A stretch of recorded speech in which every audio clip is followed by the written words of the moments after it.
If you like what we do here on Skiba News Nation, please like and subscribe, and also share with others so that we can grow the biggest truth-seeking community on the internet.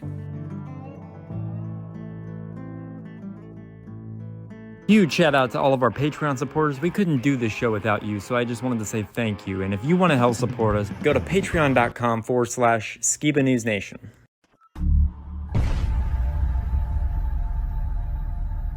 What it costs. I want to know what the truth is. And I hope that people, my son, anybody, if my name comes up, whether you like me, whether you agree with me or not, at least you can respect the fact that he's on a quest for truth. He's on a quest for truth.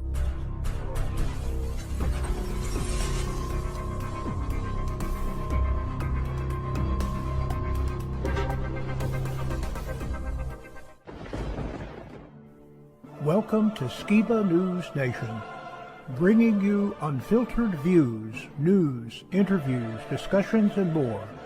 And now, here's your host, Jeremiah Skiba, award-winning musician and son of Rob Skiba.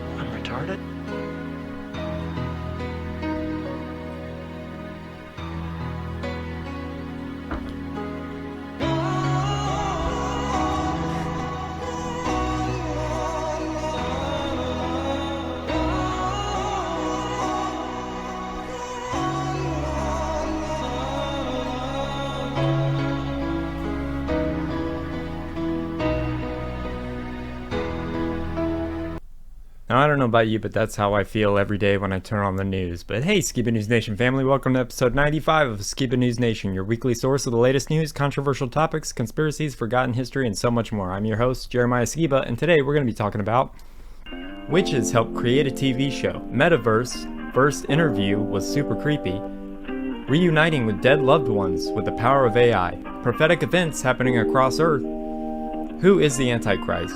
Elon Musk announces internet-breaking live interview with President Trump. An all-new Opas Corner, and this week for History's Mysteries, we'll be talking about how Mel Gibson exposed Hollywood, Hollywood's retaliation and blacklisting, and his big comeback doing it his way around the Hollywood system, and also another George Carlin clip just for you guys. Memes and much more, so subscribe and stay tuned. Now, as always, I'd like to introduce my great and insightful co-host, Mr. Jake Grant. Welcome, Jake. Don't we all feel that way sometimes? Oh man. Yeah, we're retarded. But the funny thing is, like, I think it's so crazy who the Democrat Party picked to represent them, because she talks to everybody as if we're retarded. If you listen to any speech, she talks to us like we're all retarded. Now, I don't know if we can keep this in there, but Okay, so what it reminded me of is, there's a Bible verse that's actually about the scriptures being like this mirror we look in, and if we look in it and we walk away without being changed, it does as much good as looking in a mirror and seeing we have something on our face and not doing something about it. So yeah, that's funny. And Down syndrome people are the most awesome people in the world. That was not an attack on Down syndrome people. They are the most happiest people in the world. Sometimes I'm jealous because they just live life and they're just happy all the time. Amen, brother. Yeah, man. Well, you got some good current news for me today? Yeah, we got some various clips we're gonna go through. Let's check it out. All right, let's get into it.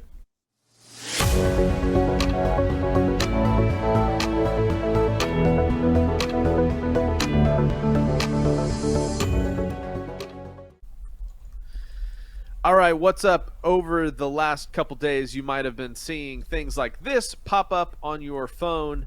Breaking news: stocks tumble as Dow, S&P 500 close out worst day since 2022. Oh no. Oh yeah, by the way, the Olympics is going on, and Snoop Dogg's apparently our national mascot. Okay. But hey, check this out. While this was happening, we see not all the stocks were crashing. This is Lockheed Martin Corporation, infamous for signaling war machines are turning, because this is, of course, a contractor involved in the manufacturing of wartime instruments. So look what's going on over here while everything else is crashing. All right. So that's been happening, as well as Hamas has named this other guy a new overall leader, apparently. And they have named him as the overall chief, replacing Ishmael, who was killed in Tehran last week. Since 2017, he has served as the group's leader inside the Gaza Strip and will now become leader of his political wing. Very interesting. You know, you see these transitions here in the Middle East and overseas, and things like this are happening while everybody's distracted by the Olympics. So in talking about things that we witness on screen or that we let into our homes, here's an interesting clip regarding how real ritualistic language straight out of like wicked books have been chanted into our homes for a long time, apparently, and it's through the media we consume. So let's just put that into perspective as we think about what happened with the recent Olympic opening ceremony. Check this clip out. They are putting real spells in these TV shows that go straight into your living room, and this is proof straight from the TV show writer. There's a rumor that production was called by real witches of New Orleans saying you're playing with fire and you gotta change up your chants.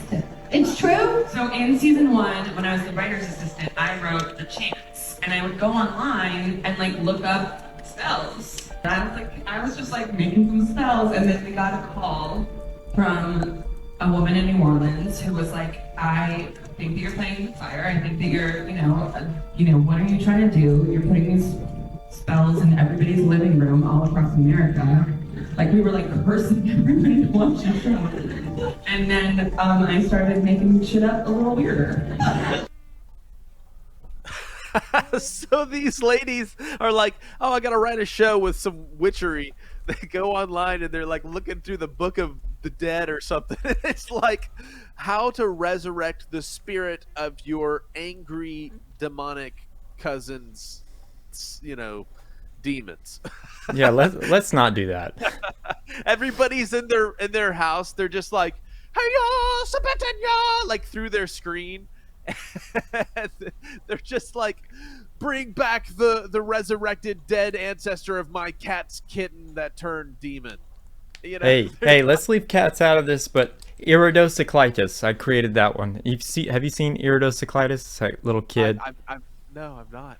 You'll have to put that in here if you can find it, but it's the funniest thing. It's like a spelling bee, and this kid who looks really weird says iridocyclitis, and it sounded like a Harry Potter spell, but that would be mine. Oh man. Anyway, so that's what we have going on in the world, and in relation to that, check out this next clip with a little bit of another thought pattern to go on. Here we go. What they did to people with everyone now chanting Dionysus, this was about Bacchanalia or whatever. This is magic. They cast a spell on people.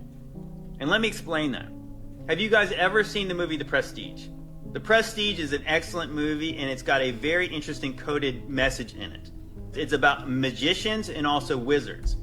The magicians are more like illusionists, and they're selling you a story that you want to believe. So at one point, Michael Caine is the narrator, and he's discussing the steps of a magic trick. Every magic trick consists of 3 parts, or acts. The first part is called the pledge. The magician shows you something ordinary, a deck of cards, a bird, or a man. And what he mentions is the step in the middle when he's saying, you're going to look to see how the trick's done, but you won't actually see the trick. Now, you're looking for the secret, but you won't find it. Because, of course, you're not really looking. You don't really want to know. Because you don't want to actually see it. And so that's really a deep message when you understand what they're saying is, because if you ever paid money to go see a magician, you'd want to see magic. You're paying to be tricked. You want to be fooled. So you want to be tricked. You're sold a story. And that's exactly what just happened with all these people. When you understand that we can't agree on the same facts anymore. We don't feel like we're watching the same movie anymore. That's because some people aren't watching. The blind leading the blind. Some people are blind and they're just being told what they're seeing. That's why they can all go in lockstep saying, Dionysus, it was Dionysus. What? These people don't want to see the truth. They don't want to know what the trick was. They want to be tricked. So if they are allowed to be tricked, then they can go on with their lives where it's all about materialism and themselves. Because if they actually woke up to who actually runs this world, then they would actually be forced to change. But they don't want to change. See, the truth changes you. In this day and age now, we believe that we can change the world based on our truth. It doesn't work like that. Truth comes from God. So therefore, I can't change what came from God. It's a higher authority than me. But the world says there is no God, you are a God. Therefore, you can change the truth to whatever you want it to be. And that's the world we live in. And it's really sad and sick because this is a spiritual thing. These are literally spiritual blinders when people just want to make up their own reality. Right on. Right on. Well, I mean, when you think of people making up their own reality, they can do it in the way that they view the world, their culture, or they can now do it digitally as they enter the metaverse. Now check out this next clip. Oh no. Look at this. Look at this. No, thank you. You don't even know what this is. They got you. Shout out to the bully. Y'all gotta understand that this is getting deep. You know what this is? This is the first interview inside of the so-called metaverse. Do you know what's happening? To really understand what's going on, let me tell you a story, right? A story that all of you think you know. But those who listen until the end will understand what many do not know. There's a story about a man and a woman, the story of Adam and Eve. And Adam and Eve was created in the Garden of Eden. Now, one day a snake comes, and this serpent tells them to eat of the one tree within the Garden of Eden that God told them not to eat. Now remember, Adam and Eve are living a pretty good life. Everything's easy, there's no work, it's just chilling. They just have to watch over the garden as long as they don't eat this one thing that the serpent says to eat.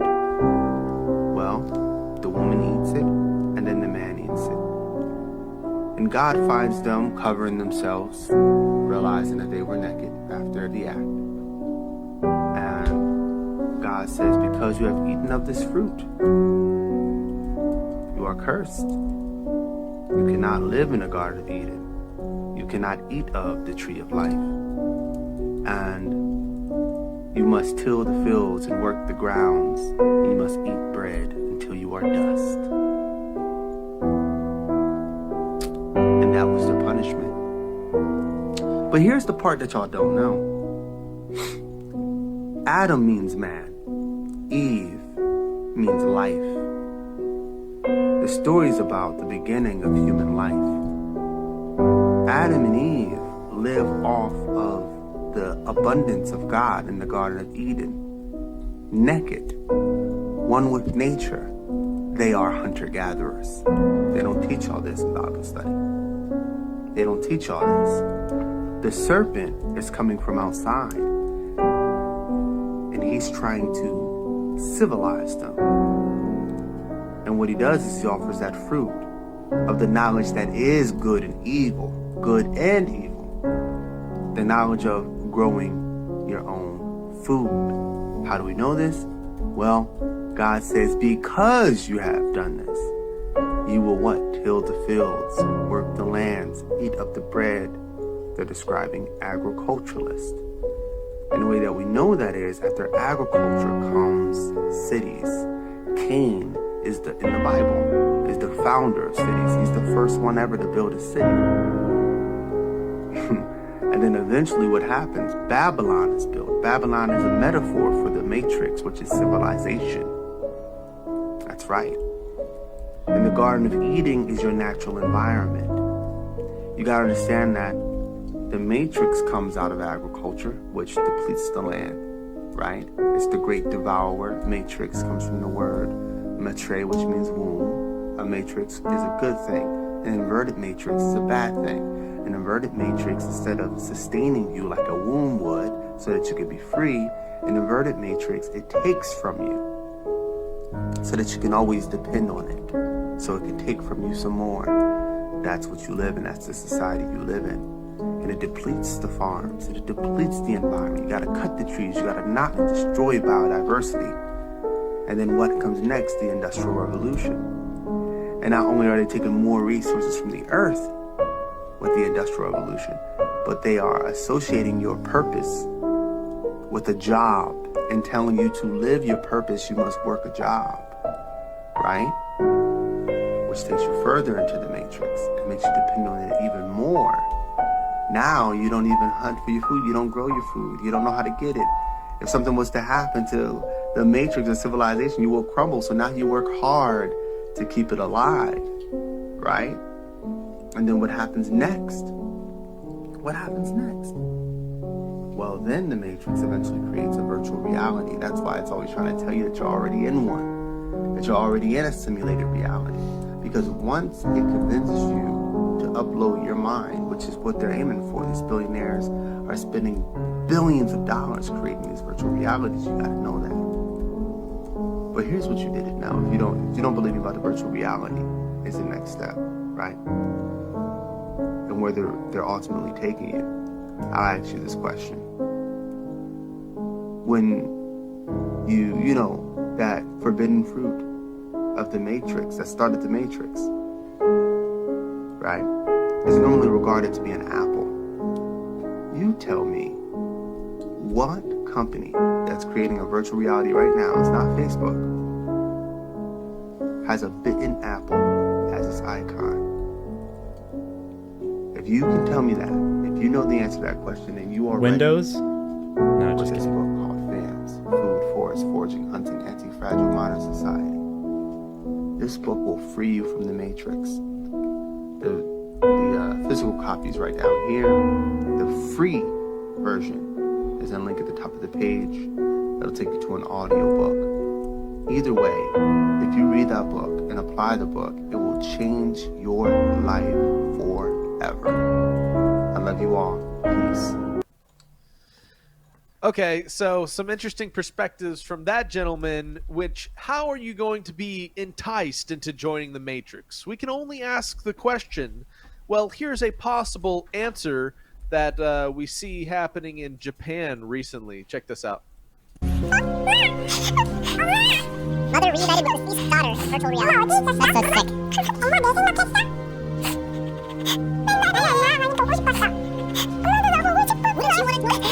your loved one? Well, that's that virtual reality is trying to the poor lady.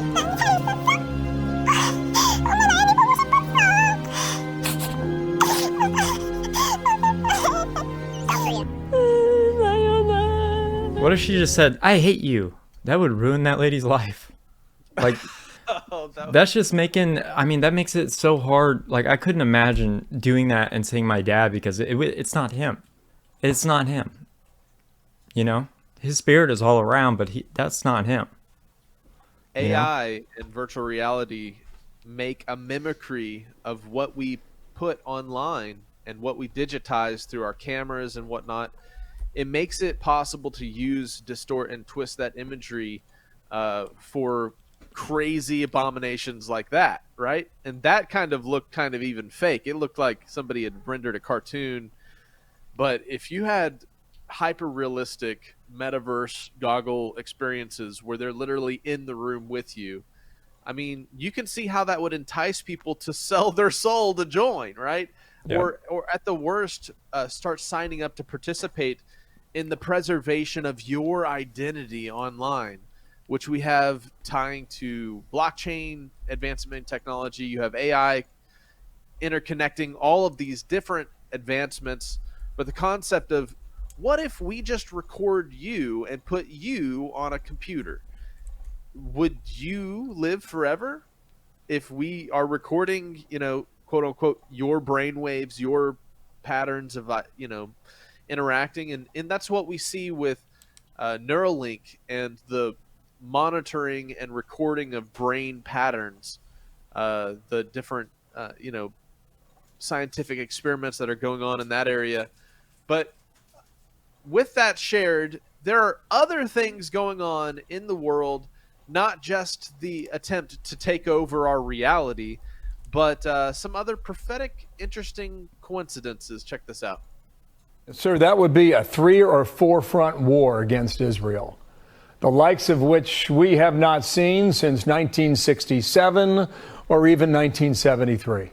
Former Israeli diplomat to the U.S., Elon Pincus. And most worrying is a coordinated, the so-called 360-degree attack. Hezbollah in Lebanon, Iran from the east, the Houthis in western Yemen from the south, Hamas in both Gaza and the West Bank. So Israel will be encircled. And where does America sit in all of this, and what should they be doing? The last thing that America wants is a scenario in which they are dragged into the conflict. We're also following breaking news from the Middle East tonight, where U.S. personnel have been injured after a suspected rocket attack hit Al-Assad Air Base in Iraq. Today's attack comes amid growing fears of an all-out war in the Middle East, with Iran and its proxies threatening to strike back against Israel for the recent assassinations of senior Hamas and Hezbollah leaders. Let's turn our attention now to northern Israel, where there's been a series of drones launched from southern Lebanon. They struck several areas, triggering air raid sirens. Explosions were heard in the coastal city of Nahariya. This morning, Hezbollah launched a series of drone attacks into northern Israel, but the group, which is an ally of Hamas, warned that its retaliation for the assassination of one of its top commanders has yet to come. I want to play a clip from the commander of the Iran Revolutionary Guard from just today, who put down a marker against Israel. Listen here. They think by doing this, they've reached some success that helps them survive. They are digging their own grave, and they will gradually get themselves buried in these swamps and holes. When it receives a firm response, it will realize it has been wrong. They keep making miscalculations. While this is happening, you have a brand new president in power in Iran. Tensions have been climbing since Israel killed Hamas political leader Ismail Haniyeh in Tehran, which now include hints that American military targets could be on the table because they believe Washington gave the green light to the Israelis. We believe that had it not been for the U.S. government's assistance, Israel would have never taken such a risk. Most experts agree any response from Iran would be limited and proportional, but with so many proxy groups operating in the region, it could be difficult to keep the fighting contained. But it is a troubling indication that the U.S. has not managed to stay out of direct engagement in this conflict, not just coming to Israel's defense, as we know U.S. officials have said that they will do, but to have to engage in counterstrikes now that its own interests may have been attacked. But we know that we've been seeing, our forces go up against these Iranian proxies, but there's also Iranian-backed militia groups in both Iraq and Syria. Any speculation that they're responsible here? Typically, they look at one particular group called Kataib Hezbollah. They're the group that has been prominently backed by Iran. They are the ones that were most responsible for the more than 170 attacks against U.S. personnel both in Iraq and Syria since last October. This morning, several U.S. personnel injured after a rocket attack in Iraq. Officials say 2 missiles launched at Al-Assad Air Base. It follows a U.S. strike near Baghdad last week, which targeted Iranian-backed militants who posed a threat to U.S. and coalition forces, according to U.S. officials. All right, we are just getting word right now. In the past 24 hours, U.S. Central Command forces successfully destroyed an Iranian-backed Houthi uncrewed aerial vehicle and 2 Iranian-backed Houthi anti-ship ballistic missiles launched from Houthi-controlled areas, presumably in Yemen, over the Red Sea. We don't know much more than that. The Pentagon sending additional naval assets and a squadron of F-22 fighter jets to the region, hoping to defend against attacks that could come from proxy groups like Hamas, Hezbollah, or even Iran itself. Iran's being very, very methodical about this. Meanwhile, there is growing anger within Israel at Prime Minister Benjamin Netanyahu, who is accused of escalating the threat of a regional war.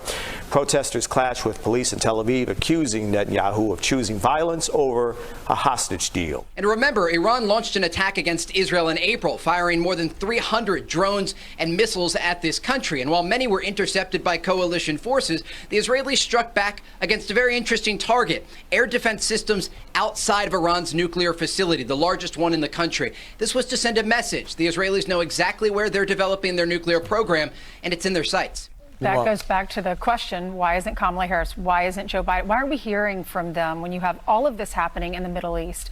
We got a tweet picture. Yeah, it was Selena Zito. She posted this, mark it down, how many thousands of points since last Wednesday. The Middle East is at the brink of a war. Iran bombed our military base in Iraq. How is it okay that we haven't heard from the president? How is it that the White House correspondents aren't publicly calling for this? Yeah, it's unbelievable. Don't you want to do your job? Aren't you frustrated that you can't get any questions off? Don't you want to know why the flip-flops happened? But the same thing, there was no clamor for President Biden to do a press conference. That's exactly right. Well, until we got the terrible of this debate. Information yesterday, we were teasing it on every program that there was going to be this big national security meeting, that everybody was going to be meeting, the council was going to be in the bunker, really laying it out in the Situation Room.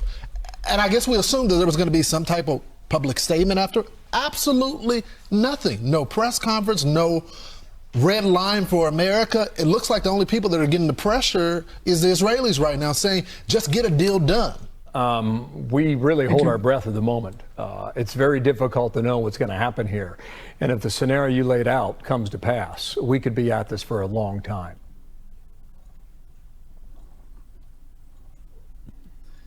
Scary stuff, man. So, escalating tensions in the Middle East, a gathering mass of nations surrounding Israel, threatening vengeance. And then we, of course, see the president of a nation taken out by supposed U.S. condoned actions by Israel. But with that said, now, don't get me wrong. I know I've joked about it in the past. There are many different theories as to who the Antichrist of the Bible will be. And there are some people who said at one point that Obama was the Antichrist. You know, some people still on that train. You know, there are some people that even think Donald Trump could be the Antichrist. Obviously, there's also the theory that it could be a reincarnated Nimrod, who they found the genetics in a burial site of Gilgamesh and cloned his body to then manifest in somebody. Jeremiah had an interesting theory regarding somebody manifesting Nephilim genes. What did you have to say about that, Jeremiah? Well, I've heard a lot of people say that Donald Trump is the Antichrist, which, like you said, people have said Bush was, people said Obama was. I mean, my whole childhood, I've heard this is the Antichrist. So I'm pretty convinced that it's not Trump, because if it is Nephilim, he's only 6'3". But on the other hand, the last Trump, if you know what I'm talking about, in 1 Corinthians 15:52, the last Trump, Baron Trump, is 6'9", and he's still growing. Now that's interesting to me. Oh, man. I think the only thing that could really knock that theory out of the park is if it turned out he was born with 6 fingers and 6 toes. Well, you know what I mean? He was. No, I don't know.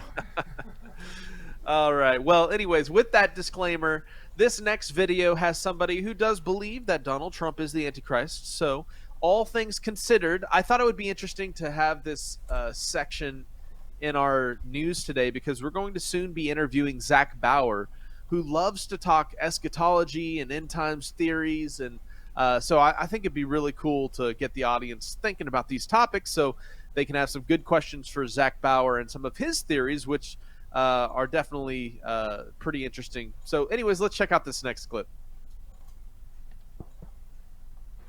How art thou fallen from heaven, O Lucifer, son of the morning? How art thou cut down to the ground, which didst weaken the nations? For thou hast said in thine heart, I will ascend into heaven. I will exalt my throne above the stars of God. I will sit also upon the mount of the congregation in the sides of the north. I will ascend above the heights of the clouds. I will be like the Most High. I will be like the Most High. I will be like the Most High.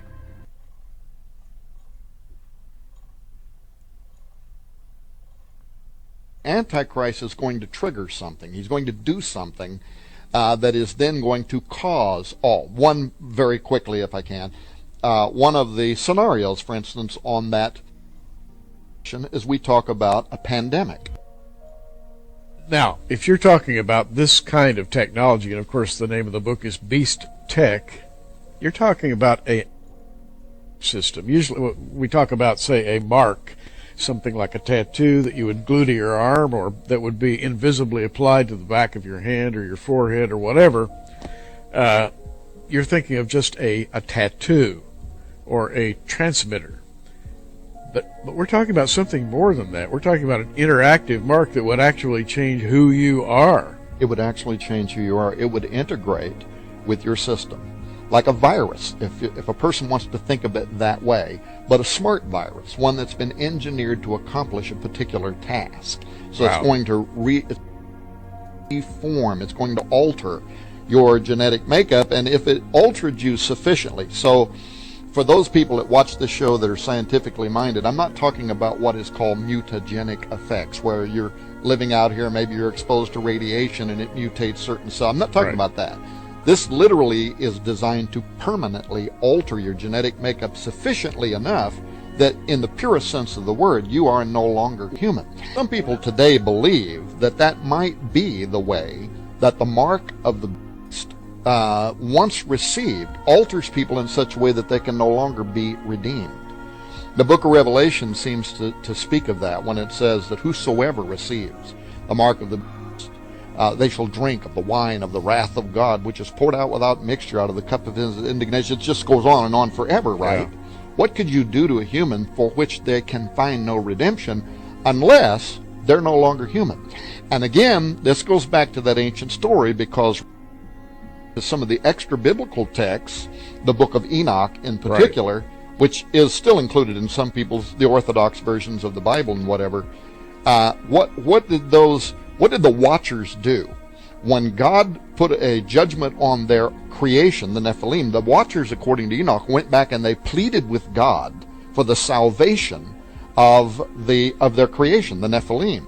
But it says there was no salvation for them. They cannot be redeemed. So that mutated form, even though it possessed a certain level of human original genetic material, wasn't human and could not be the beast actually has the potential of altering who you are as an individual, which would account for the scripture that says that once you receive the mark, it's all over for you. In other words, there's no salvation. I want to say, too, in my opinion, it is very dangerous for anybody out there to be saying that people could receive the mark of the beast and still go to heaven. The Watchers sought God for the redemption of their children. There is no record that any of the Nephilim ever tried to repent. Ever tried. That's true. It wasn't them, it was their parentage, the fallen angels. And, you know, one of the names of the Nephilim is the Rephaim, which is just an alternate name for basically a genetic mutant. And Isaiah 26 says, they are dead, they shall not arise. In other words, there's no redemption for these genetically altered individuals. Exactly right. Now, another thing people are saying is, well, then, you know, if this thing comes along, I just won't accept it. If the government came along, let's say, and say we came up with our own version of a Proteus digital pill, or our own version of a chimeric vaccine, and for the sake of you're going to have to receive this thing, and it's the mark of the beast, and people say, well, then I just won't take it. But there's something, I think, that is intriguing about the way the book of Revelation describes the kingdom of Antichrist when it says he causeth all, both small and great, rich and poor, free and bond, to receive a mark in their right hand or in their forehead. How does he do that? How does he cause all? Trigger event. And I took that title from this idea that the Antichrist is going to trigger something. He's going to do something that is then going to cause all. One, very quickly if I can, one of the scenarios, for instance, on that is we talk about a pandemic. How that the World Health Organization, other laboratories in the world right now are very concerned that we could suddenly have a pandemic, a bird flu type virus that somehow migrates into the human population. Just this week were the first 2 cases of the bird flu transmitting from human to human, and this is one of the things the science community has been very concerned about. Yes. When you see that, that's a giant red flag, It right? is. Okay, but let's just imagine, in as fewest words as Tom Horn can possibly muster, that suddenly a new Black Death arises, a pandemic. Right. And it is so viral that within just a few months, you've got hundreds of thousands of people around the world that are either dead or they are dying. And we all know that an international cry would go up from the earth, from all over the earth, for a cure, for all of the great minds of the world to put their minds together and come up with a cure before this thing basically obliterates population Earth. And then all of a sudden a government, maybe the United States, comes forward and they say, we have a cure. Because this is a flu that migrated from animals to human, we have a chimeric vaccine. It is made up of both human and animal genetic material. We've created a vaccine around it. Now, it will cure you of this disease. However, it will also permanently alter your genetic makeup.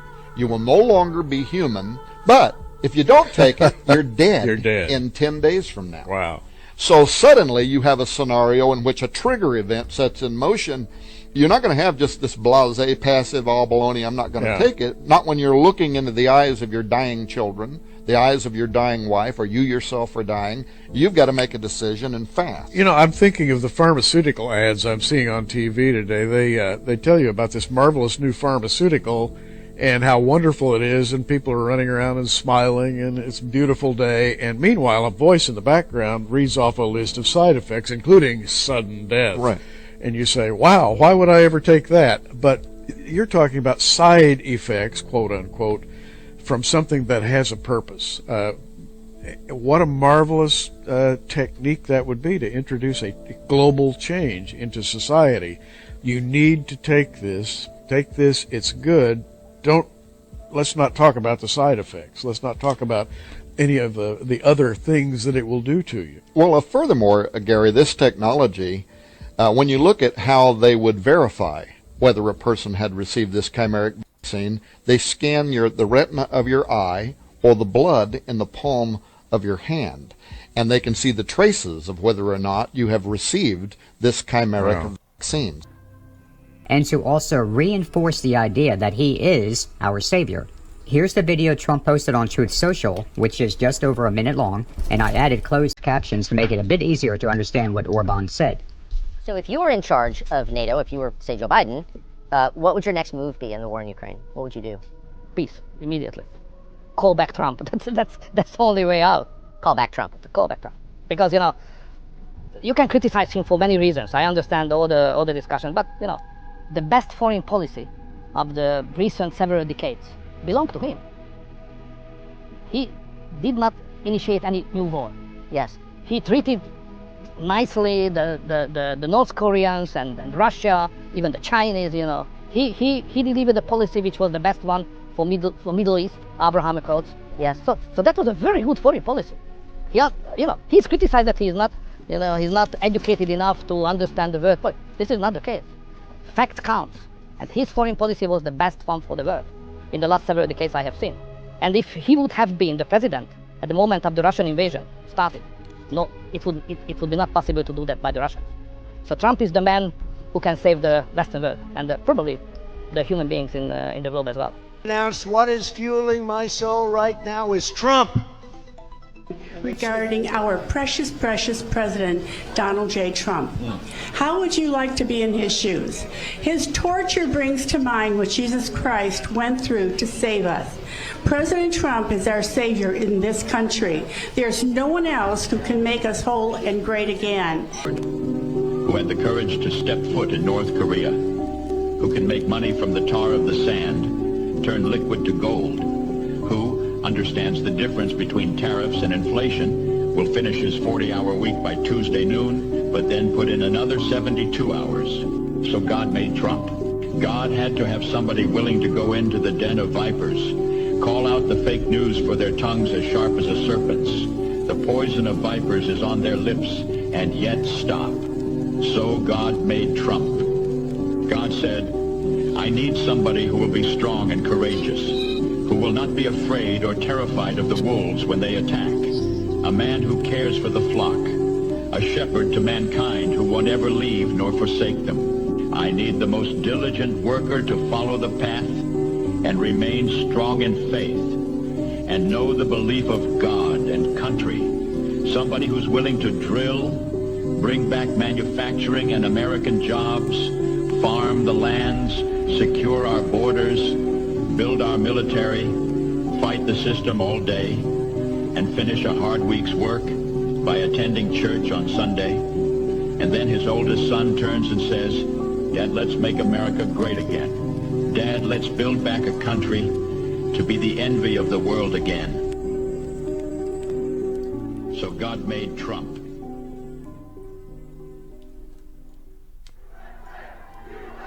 I am come in my Father's name, and ye received me not.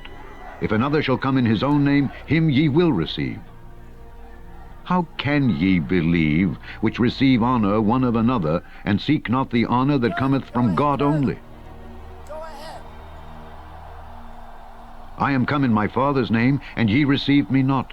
If another shall come in his own name, him ye will receive. How can ye believe, which receive honor one of another, and seek not the honor that cometh from God only? I am come in my Father's name, and ye received me not. If another shall come in his own name, him ye will receive.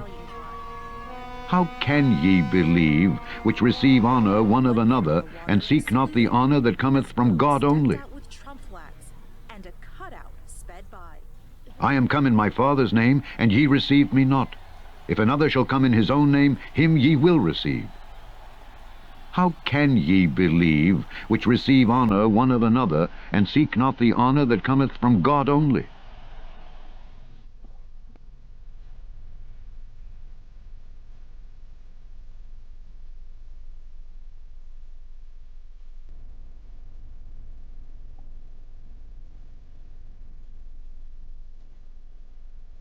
I will be like the Most High.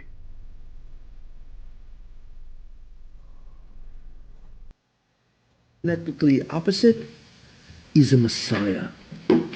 For them, yes, he, I believe, is the Mashiach of Edom. I'm pleased to announce the second coming of President Donald J. Trump.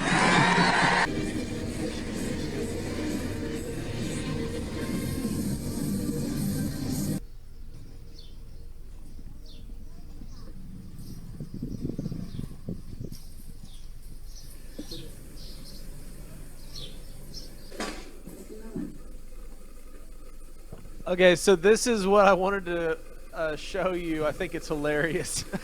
There's a guy in India who has like an altar to Trump, but that's about as close as this video gets to actually making its case. But I figured you would pick that apart, Jeremiah. What did you think?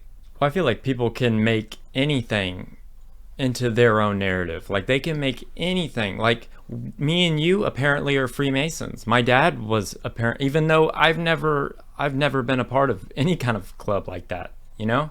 So it's like if I had $1 for every time somebody lied about me or my family or our show, I'd be rich, you know? So that doesn't prove anything to me, really. Yeah, I think what the video had that was valuable, however, was the Tom Horn kind of breakdown of the 2014 possibilities for the Mark of the Beast, and he reminded me a lot of what your dad shared at the Bible Prophecy Club. I mean, that's the reason why his channel can't be monetized now, because of a 7-year-old video. Isn't that crazy? Yeah. Wow. Well, we have another clip here for everybody, and we'll wrap up with just, I think we got one more video. Check this out.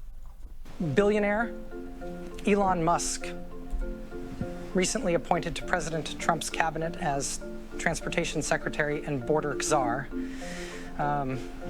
is now he is rounding up asylum seekers like cattle into his rocket ships. He calls them illegal aliens.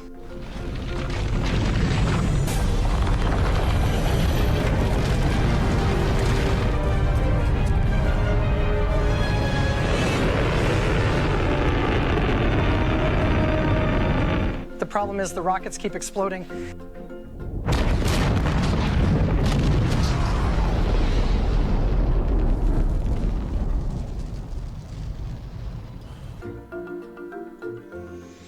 What's up, guys? Your boy Benny. I'm a romantic, a real sucker for a good love story. And what's not to love about Aiden Ross's internet-breaking stream with President Trump at Mar-a-Lago yesterday? Donald Trump getting a gold Rolex and a Cybertruck with his fight photo emblazoned on it. Donald Trump loving it. Look at this. Look at this picture. It's like, dude, this is as good as it gets, right? I mean, they even danced together. The energy. However, will Aiden Ross be unseated as the king of live stream interviews with President Trump in nigh on a week? Oh yeah, baby. And who better than the man who actually created this Cybertruck, the man who runs and owns the platform X, which is where all of the clips of Aiden's interview went viral. I mean, they've been in my feed, like stocked in my feed for 24 straight hours. Elon Musk and Donald Trump have announced that they will be doing an interview. President Trump posting on Truth Social. On Monday night, I'll be doing a major interview with Elon Musk. Details to follow. Trump to do a major interview with Elon Musk on Monday night, and we could not be more excited. The love story continues. These two guys, I gotta tell you, you talk about two people who do sincerely belong on Mount Rushmore for saving Western civilization.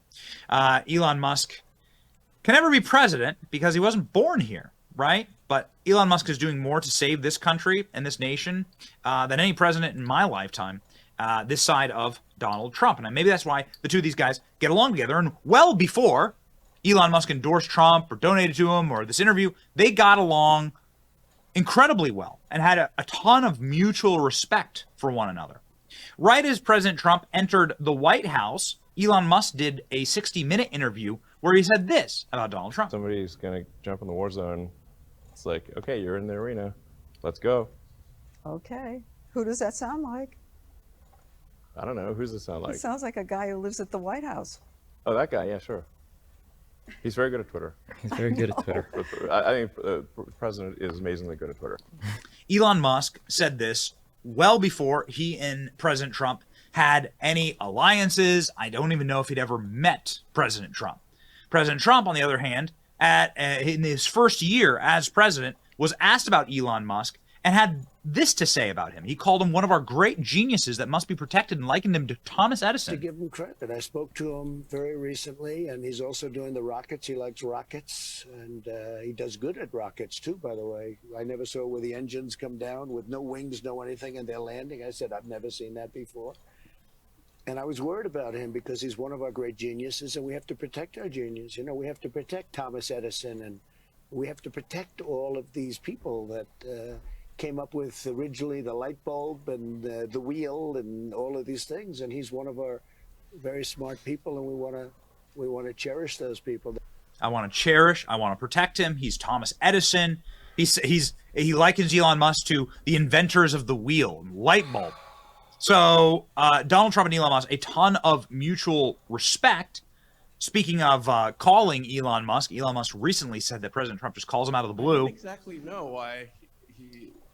It's a good question. I mean, you know, I have had some conversations with him, and he does call me out of the blue for no reason. I don't know why, but he does, and it's like he's very nice when he calls, and you know, and I was like, you know, electric cars I think are pretty good for the future. America's the leader in electric cars. You know, buy America and stuff, and and I think he actually, a lot of his friends now have Teslas, and they will love it, and he's a huge fan of the Cybertruck. So I think those may be contributing factors. You know? Huge fan of the Cybertruck. I think that is empirically true. That President Trump is a huge fan of the Cybertruck. President Trump was live playing DJ inside the Cybertruck yesterday with Aiden Ross. Oh, man. Elon Musk fully endorsing President Trump, and he hopes for his rapid recovery. Posting the video of President Trump getting shot. This has 220 million views, 400,000 reposts. Elon Musk then donating to a PAC that supports President Trump, run by some of his friends, the Winklevoss twins. Elon Musk allegedly donating $45 million a month to the pro-Trump PAC. That's a lot of cash. It's like $200 million through the election. Elon Musk hasn't confirmed that, but nonetheless, Elon Musk contributing greatly to the compliments of President Trump and his leadership on the world stage. It's going to be a very, very interesting interview. We have no idea if it's going to be on X live. That is something I would prefer. If it were live on X with a visual component, right? So streaming live on X. We stream live on X every single day. So just stream it live on X. Welcoming President Trump back to X. That's what I'd like to see here. I'd love to see, like, this is President Trump's, like, return to X. And maybe this is an opportunity for Elon Musk to, like, confirm and announce, like, his support for the president.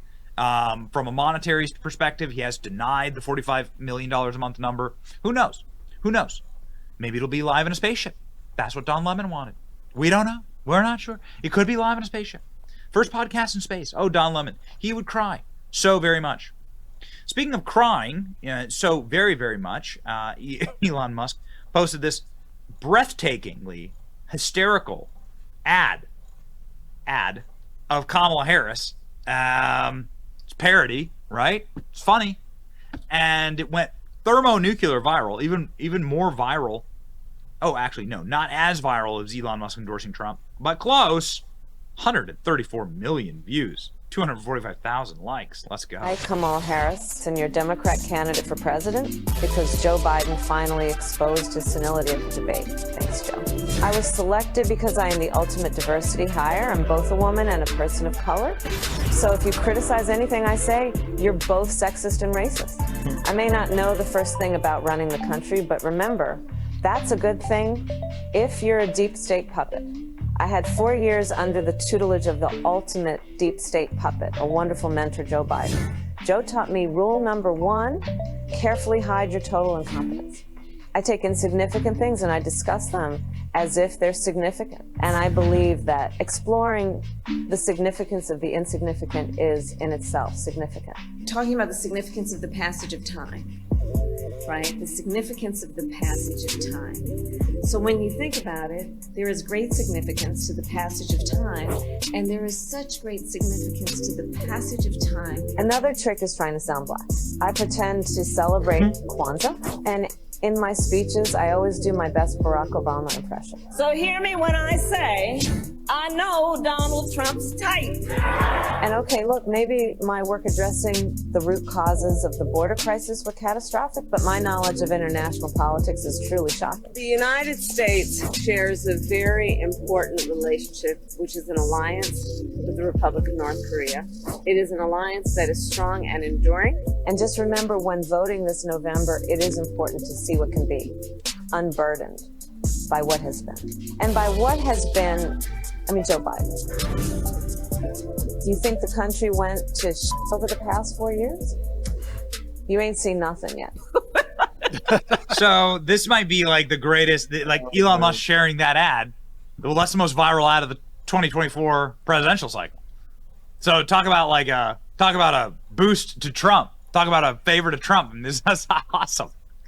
Went viral on X. Gavin Newsom. Oh, Gavin Newsom. Manipulating voice in an ad like this should be illegal. I'll be signing a bill to make sure it is. Well, make sure you're putting up SNL, Saturday Night Live, into that ad, into that bill. Like, make sure you're locking up every comedian on Saturday, like Alec Baldwin, who does his Trump impression. Make sure that you're putting him in jail because he's impersonating and manipulating his voice to sound like President Trump's. Elon Musk responding, I just checked with renowned authority, Professor Suck on D's Nuts, and he said parody is still legal in America.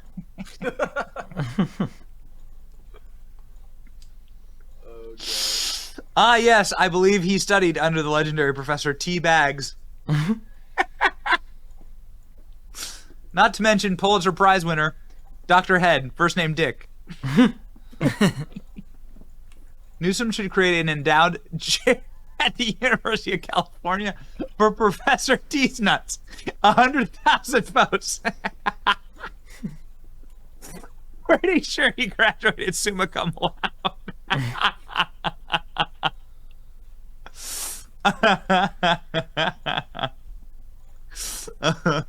Oh, that's the best. It's the best exchange. It's the best exchange in the possibly in the history of X.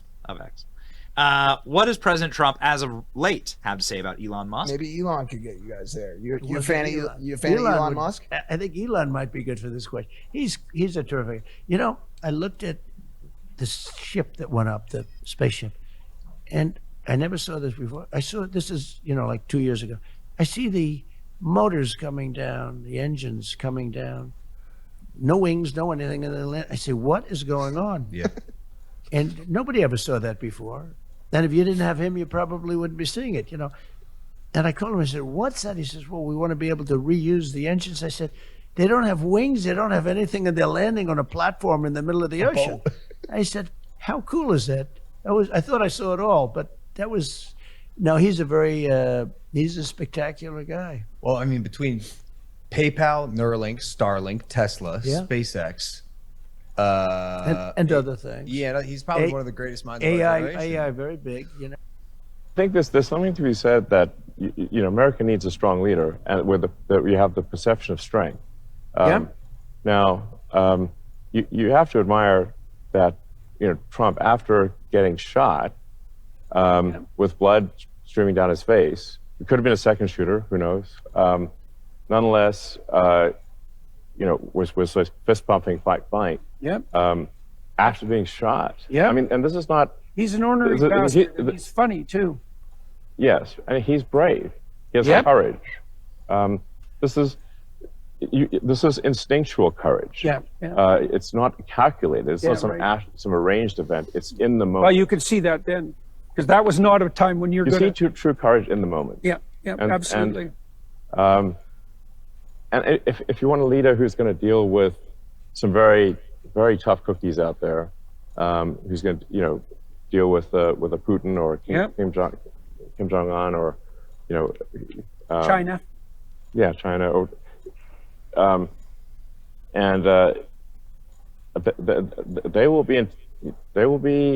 they'll think twice about messing with Trump. Yeah. They'll think twice. Okay. And poor Biden can't make it up the stairs, and obviously he's stepped out of the race. But nobody's going to be intimidated by Biden. It's impossible. I think they will be intimidated by a guy who was fist pumping after getting shot. This is the team, man. This is the team. This is the moment. There's such great energy. All of the right people are on the right team, and it's never been more lame to support the commies. Commie Kamala. Super lame, bro. Don't support Commie Kamala and her socialist vice president. Elon Musk, Donald Trump, Monday night. You know we'll be live. It's your boy Benny. Like, share, and subscribe. See ya.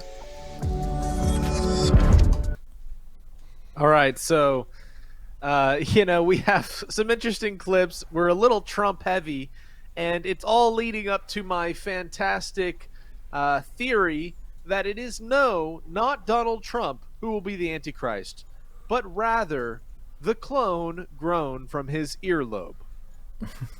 Oh no! Piece of ear shot off Trump begins to grow into second Trump. So, just to throw a bone to all the Trump Antichrist theorists, but also to kind of coddle to the understanding that he is the presidential best option for America. We got to watch out for his earlobe twin. That's what that's what's going to be coming on the world, Jeremiah. Can we handle two Trumps? I don't know. Yeah, I think one's good enough. Yep. It reminds me of Superman and Superman in black costume. You know what I mean? Yeah. Mm-hmm. What was his name? What was that Superman's name? Open I think it was just Super Evil Man. That's right. Super Evil Man. It's super evil, man. We'll be getting into some super evil stuff in history too, but all right, guys, that's all the news this week. All right, thanks, Jake, for another great current news as always. And now a quick look at the BabylonRisingBooks.com store. Check out our new and improved BabylonRisingBooks.com, where you can get Rob Skiba's books, bundles, DVDs, DVD-ROMs, videos, and so much more. You can even get Sheila and Jeremiah's books, so check it out now. Can we get a quick cat cam, Opa?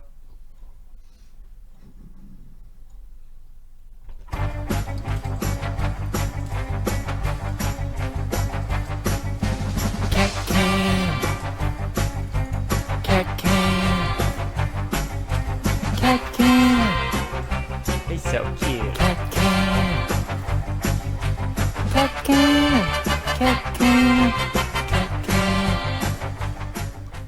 All right, he's been wanting to say hi this whole time, but it's about that time for an all-new Opas Corner. Take it away, Opa. Good job, Charlie. Mein Hut, der hat 3 Ecken. 3 Ecken hat mein Hut. Und hat nicht 3 Ecken, dann ist es nicht mein Hut. The strange, the bizarre, the unexpected. These are the kinds of subjects a man named Robert L. Ripley challenged us to believe it or not. Believe it or not. Believe it or not, you. Wally, believe it or not. Believe it or not. Believe it! You're a loony. When dinosaurs were alive, there were active volcanoes on the moon. Believe it or not. Before Americans had toilet paper, they used corn husks. Believe it or not. The Statue of Liberty was once functioning as a lighthouse. In 1886, the famous statue was a working lighthouse for years. You could see its light from 24 miles away. Believe it or not. Ants don't have lungs. Believe it or not. Snails have teeth. They can have anywhere from 1,000 to 12,000 teeth. Believe it or not. A horse can have more than 1 horsepower. The highest amount of power a horse can produce amounts to 24 horsepower. Believe it or not. In the Olympics, competitive art was once an official sport. Between 1912 and 1952, artists won medals in architecture, music, painting, and sculpture. Believe it or not. In 1524, the last letter to be added to the English alphabet was the letter J. Before it became a letter, the letter I was used for both I and J. Believe it or not. There is no number before 1,000 that has the letter A. Believe it or not. Is it possible to hum while holding your nose? No. Believe it or not.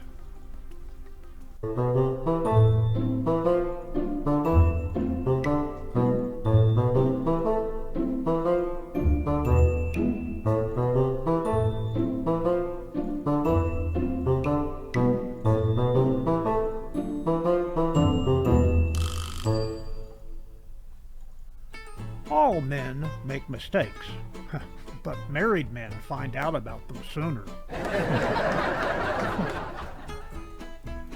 There are 3 signs of old age: loss of memory. I forget the other 2. I married Miss Right. I just didn't know her first name was Always.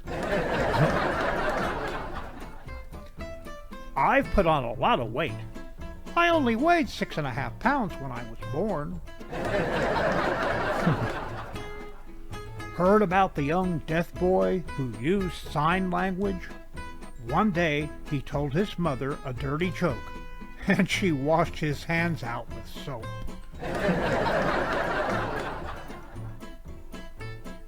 A fellow told me he was going to hand glider school. He said, "I've been going there for 3 months." I said, "How many successful jumps do you need to make before you graduate?" He said, "All of them."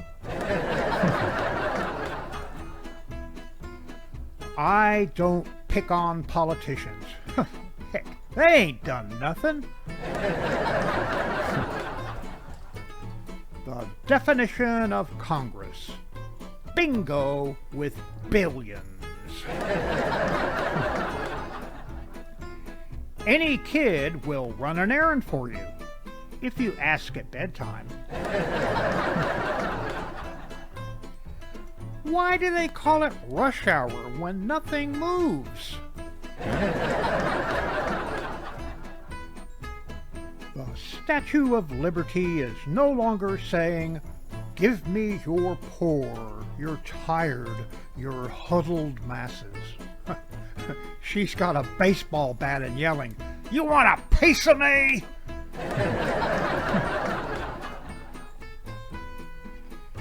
If it's the psychic network, why do they need a phone number? Weather forecast for tonight: dark. Have you ever noticed that anybody driving slower than you is an idiot, and anyone going faster than you is a maniac? I was thinking about how people seem to read the Bible a whole lot more when they get older. Then it dawned on me. They're cramming for their final exam. What does it mean to pre-board? Do you get on before you get on? Sounds like Carlin. I recently went to a new doctor and noticed he was located in something called a professional building. I felt better right away. One morning, I shot an elephant in my pajamas. How he got into my pajamas, I'll never know. All people are born alike, except Republicans and Democrats. When God sneezed, I didn't know what to say.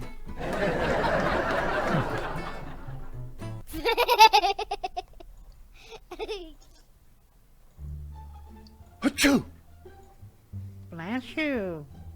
Good night. Go to hell. Accurate. Classy Carl. Coffee makes me poop rainbows. Should I clear this? How to score catnip. Can you do too much catnip? Can houseplants talk? Why are houseplants jerks? Cats plus dogs live in peace. How to love the whole world. I love everyone.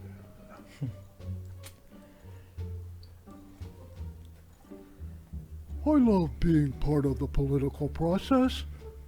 Let's go pee on some lawn signs.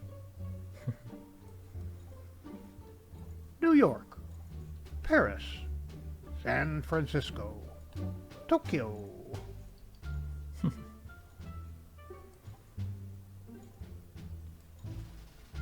In the days before television. I'm afraid you'll have to do better than that, sir. The former president could spin 26 times before stopping.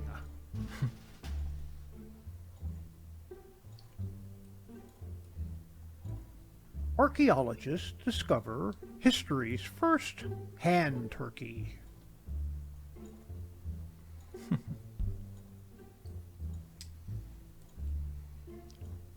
Tech support told me to blow it out, then relight it.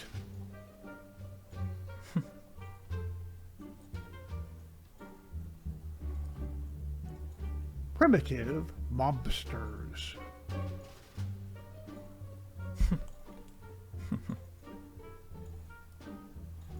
Directions. Driving, 4 minutes.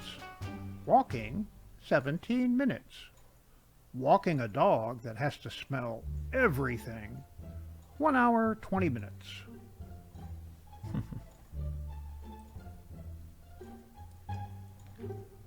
I've done it! The first real evidence of a UFO, and with my own camera, in my own darkroom, and in my own... She's adorable. And she only weighs a quarter pound? What did you name her? Patty? That's dark. Objection! He's clearly leading the witness.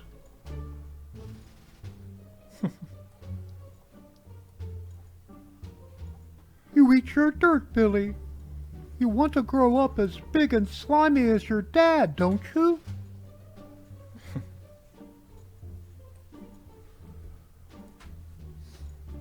The big-lipped dogs of the equatorial rainforest.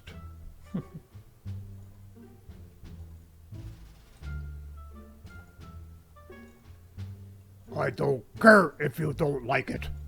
By gosh, you're going to eat it.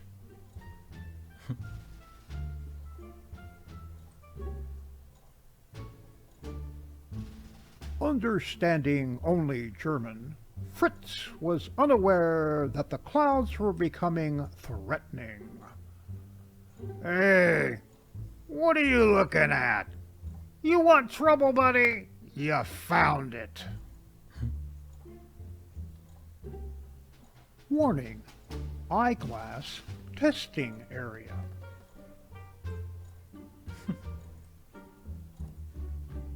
Airbnb. Put your key under the mat when you leave.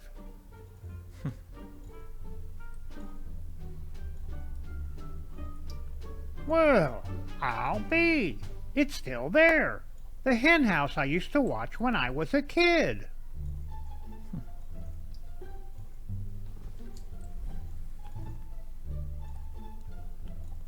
No, I think it means you pick up first, and then I pick up. Please pick up after your dogs.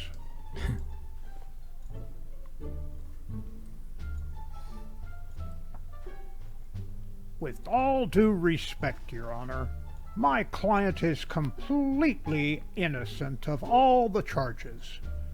How could he have knowingly stolen the leftover filet mignon off the kitchen counter when the package in which it was contained was quite clearly marked doggy bag?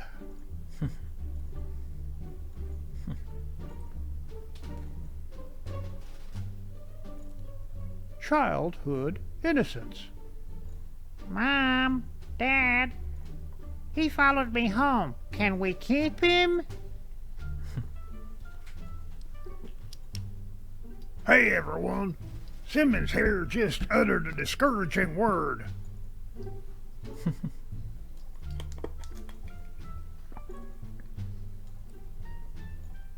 Zach, don't eat parsley, just for looks.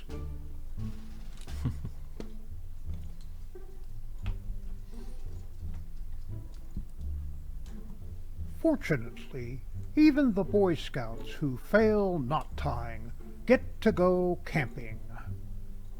Big Boy Velcro Kit.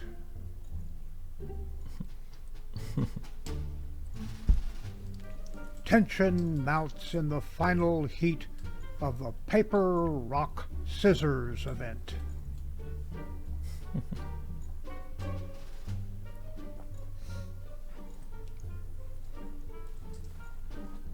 Roger crams for his microbiology midterm.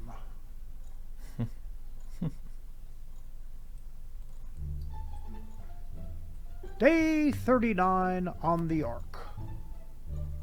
I thought the limit was 2.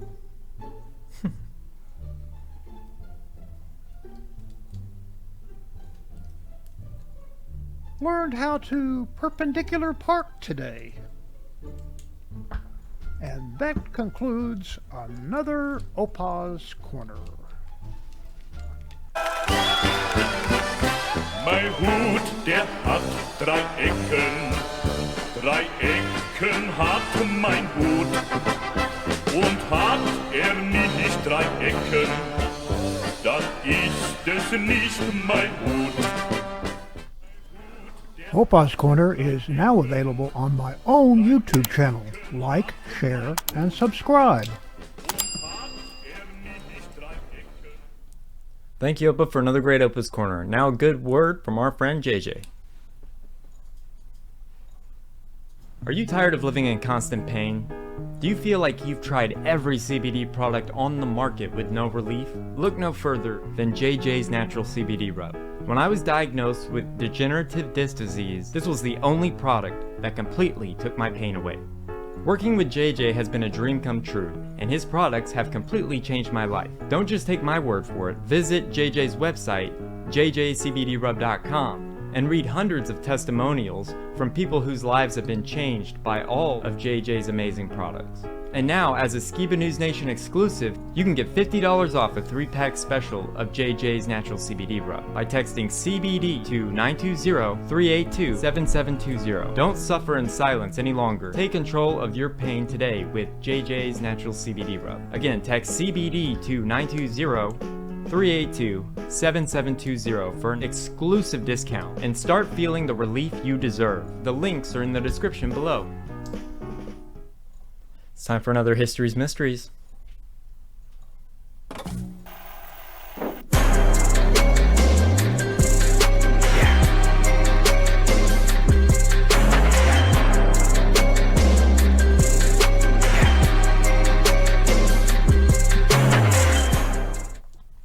So today we're going to be talking about how Mel Gibson was blacklisted from Hollywood for speaking truth and for exposing the dark evilness of Hollywood and Then he was demonized by the press and his comeback, but we'll get there. So this first clip, we're going to be talking about how Mel Gibson exposed Hollywood. So check this out.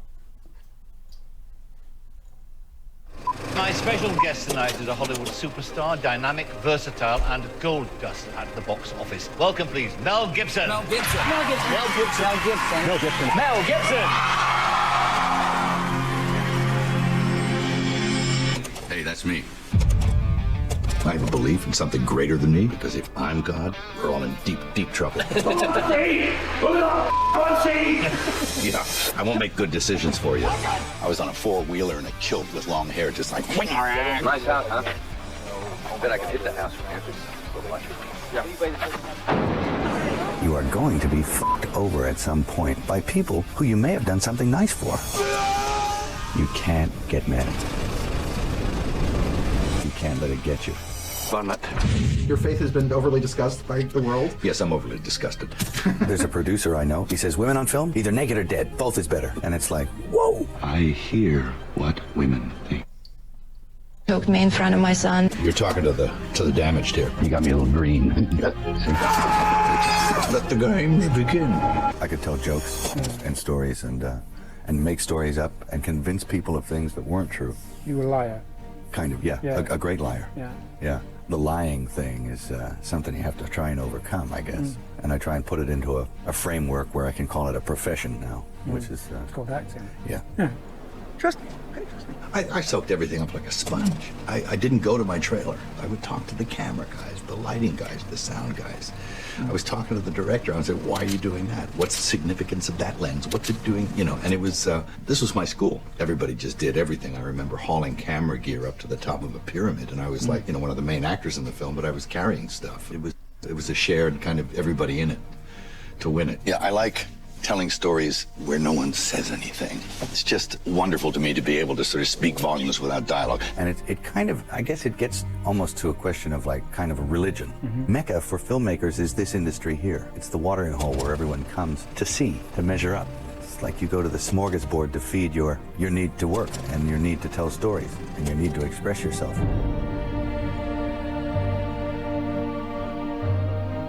I mean, I did a film without actors in it one time, and where people had to learn from the ground up. That film Apocalypto I did, and that was rewarding because I had to find a way to communicate to them in a very quick way where they had complete relaxation and confidence in themselves and were able to just deliver and fast. The main guy in that, I mean, he was laying roof tiles, you know, the day before. You know, he'd never done that before, but he did a great job. You know, when I came over here, I was in my mid-20s. The first time I really came over here. You know, I had a whole bunch of weird paranoid suspicions about what the hell was going on because there was a lot of stuff I couldn't understand and nobody was really bothering to explain it to me. And I formed a bunch of opinions about the town and about the people in it that were like, surely that couldn't be because the whole place can't be like, you know, weird town, you know, where the stranger wanders in and all the people are in the bar and they all shut up when he looks at them and they tell you don't go into the house on the hill. It's like that. And then you go away and you think, no, I was wrong. I mean, that's insane thinking. I'm paranoid. I imagined that stuff. And then you find out later on the track that you were exactly on track, that some of your worst nightmares were real. And you think, you come in, you're off the boat from the farm, still got shit on your shoes, you're in here, people are charmed by that, but they're also stroking the shit out of you, you know, licking you all over. But it doesn't take very long before it gets to you. It's cascading on you, no matter how strong you are. You are going to be affected by this place. 1, 2, 3. Watching someone go through the act of prostituting themselves is there's something very almost unbearable about it. There's a producer I know, successful producer, I will not mention names, but his whole opinion about women on film from beginning to end is very brief.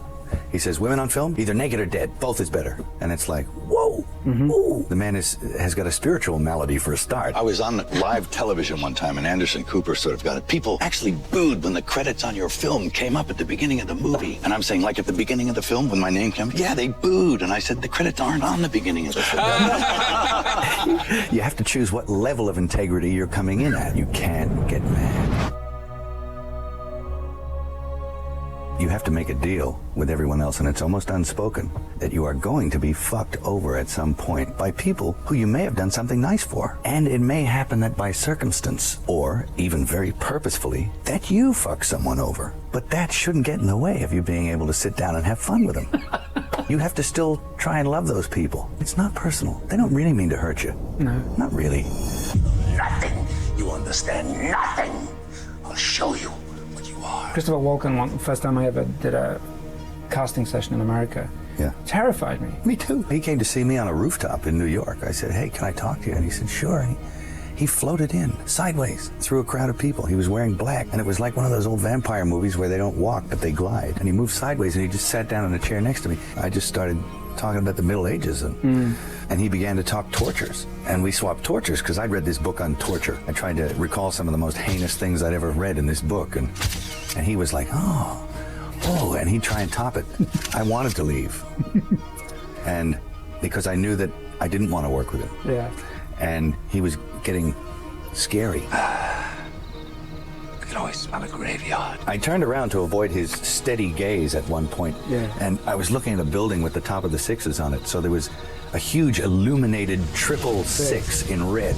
And I went from that to that to that, and he started smiling. And I thought, oh no, Chris Walken is the Antichrist, you know? So, we all know that Hollywood is one of the most evil businesses in this world, if not the most evil. And if you're in the industry and you talk bad or try to expose anything, you will suffer the consequences and be blacklisted and have your name tarnished and everything. So for this second clip, we're going to be talking about the blacklisting of Mel Gibson. So check this out. So Braveheart had the support, but then people kind of decided it wasn't going to happen. I got a call from the girl doing a story in the LA Calendar section apologizing to me. I have to do a beat-up story on you. I said, you have to do a beat-up story on me? What do you mean? She says, well, the editor has told me how to write this, and I have to beat you up. And I'm like, why are you doing this? And she's like, I need a job. And I'm like, okay. I said, you do what you have to do, and it's okay. I forgive you. She, had conscience about it. Which is good, I guess, but she still did it. But, you get those things in the calendar. It says, this is good and this sucks, and they have pictures of two guys in kilts. So when he came back to life and became not only successful, but the Oscar winner, is that redemption? Is that Oh, total. Yeah, total. Mel Gibson for Braveheart. Well, like most directors, I suppose what I really want to do is act.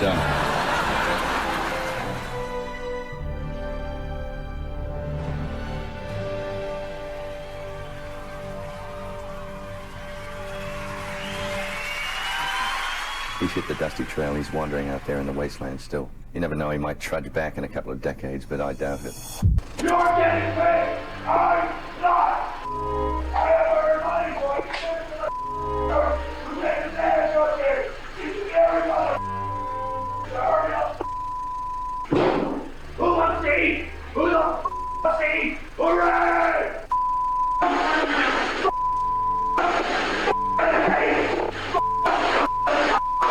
That's Gibson ranting at screenwriter Joe Esterhaus last year in Mel's Costa Rica home, losing it over a failed project dubbed The Jewish Braveheart. Joe's terrified son was recording.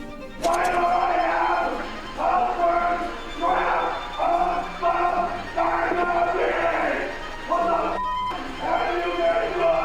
The man has got a spiritual malady for a start. He hit me and choked me in front of my son and then, brandished the gun at me. And the very following morning, the very following day, he was already apologetic, asking for a chance for us to be together, that he will be cured, he will be treated, he will be evaluated, all those words. And I was covering up for him. Be a woman that fucking supports me instead of a woman that sucked me and just fucking sucks me dry and wants. I just need a nice woman to look after my beautiful daughter. You're a pain in the ass! You're a pain in my ass! Stop being that! You're a pain in my ass. Nothing but... Had some time off. It was the off season, you might say. One of the things you said was the Jews are responsible for all the wars in the world. Are those anti-Semitic words? Oh, yeah. Yeah, absolutely. Sounds horrible. And I'm ashamed of that. That came out of my mouth. Now, maybe it was just that very day that Lebanon and Israel were at it. You're talking to the damaged here. It's not the grog isn't the problem. It's up here. You know, that's the problem. I was intemperate in my youth. Like, let me be real clear here, in sobriety, sitting here in front of you, national television, that I don't believe that Jews are responsible for all the wars in the world. I mean, that's an outrageous, drunken statement. It's a play, Rust. You perform it. And what's his reason? I am a Jew. Hath not a Jew eyes? Hath not a Jew hands, organs, dimensions, senses, affections, passions? Fed with the same food? Hurt with the same weapons? Subject to the same diseases, healed by the same means? Warmed and cooled by the same winter and summer as a Christian is? If you prick us, do we not bleed? If you tickle us, do we not laugh? If you poison us, do we not die? And if you wrong us, shall we not revenge? Some people need a big tap on the shoulder. In my case, public humiliation on a global scale seems to be what was required. I'm kind of a work in progress right now, so the risk of everything, life, limb, family, is not enough to keep you from it. That's the hell of it. You are indefensible, and people can help, yeah. But it's God. You gotta go there. You got. So we all know that Hollywood doesn't like God. I mean, they're one of the most godless communities in the world. But after all of that went down, you know, he was canceled and blacklisted and all that. So now we're going to be talking about his redemption and how he was able to go around the Hollywood system and still make movies. So check this out. Everyone wants that inspiration. Everyone wants to feel that. It's not really a war film, it's kind of like a love story. I mean, greater love hath no man than he laid down his life for his brothers, and Desmond did that again and again. It was ad nauseum almost. He's just an ordinary guy doing extraordinary things in extremely difficult circumstances. And man, could I be like that? Am I that evolved that I could be so selfless as to crawl into enemy fire to save another man's life? I don't think I could do that. I don't think many people could do that. But that guy did it. So maybe I could do it. I mean, we've been telling hero stories since we were squatting around a fire eating raw meat, you know, and making fecal matter paintings on the wall, sort of, you know, talking about the buffalo hunt or whatever it was. And, you know, we need those things to feed our soul. Mel Gibson, you know you saved me too. I can't stand up for his behavior, but I can certainly stand up for the man that I love. I asked Mel to present this award to me for a reason, because when I couldn't get sober, he told me not to give up hope, and he urged me to find my faith. Didn't have to be his or anyone else's as long as it was rooted in forgiveness. And I couldn't get hired, so he cast me in the lead of a movie that was actually developed for him, and he kept a roof over my head, and he kept food on the table. And most importantly, he said that if I accepted responsibility for my wrongdoings, and if I embraced that part of my soul that was ugly, hugging the cactus, he calls it. He said that if I hugged the cactus long enough, I'd become a man of some humility, and that my life would take on a new meaning. And I did, and it worked. All he asked in return was that someday I help the next guy in some small way. It's reasonable to assume that at the time he didn't imagine the next guy would be him. So anyway, on this special occasion, I humbly ask that you join me, unless you are completely without sin, in which case you picked the wrong industry, in forgiving my friend his trespasses, offering him the same clean slate you have me, and allowing him to continue his great and ongoing contribution to our collective art without shame. He's hugged the cactus long enough.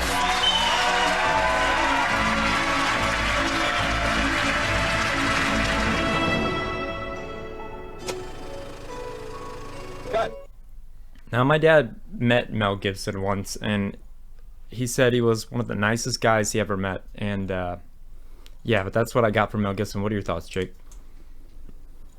You know, I just saw a Mel Gibson clip where he was interacting with Dallas Jenkins of the Chosen series. And, you know, you see many different people coming together of the faith community. Guys like Russell Brand, Tucker Carlson promoting the Hallowed app, Jonathan Rumi, of course, and then, you know, you have, I mean, I think it's just so interesting how the man who wrote and directed The Passion of the Christ has come full circle and was accepted back into Hollywood, and now we're seeing so much of Hollywood converted to Catholicism and, you know, shilling the Hallowed app, you know. And so it's just really interesting, his involvement in media as a whole. Yeah, I would love to interview him. What are your thoughts, Opa? I always thought that he was an amazing man. All of the movies that he was in, all of the movies that he produced and directed, I always thought were just fabulous. Yeah, and you guys at home, let me know what you think about Mel Gibson and this history topic. Right? Yep, I got a lot of stuff in my place. We all got a lot of stuff. We all got stuff. So I thought that was funny, and I hope you guys enjoyed it. So you got some memes for me, Jake? Yeah, I just had a few this week. We got a couple, though. All right, meme me up. Meme me up.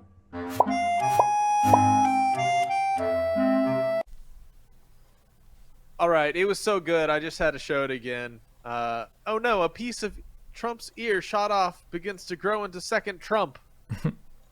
Oh man. All right, check this out. Remember when having no symptoms was one of the symptoms?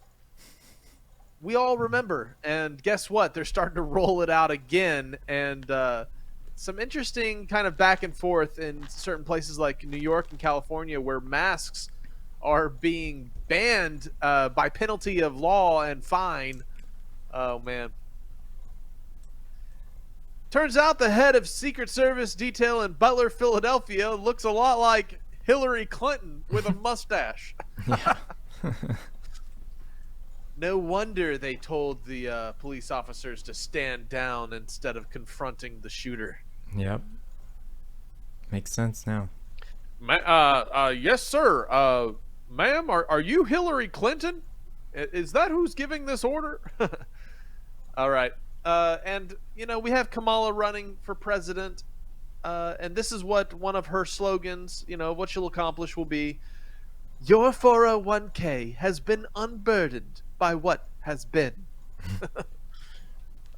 We've heard that on repeat, but all right, Jeremiah, that's all for this week. Good old Cackle Harris. That's what I call her.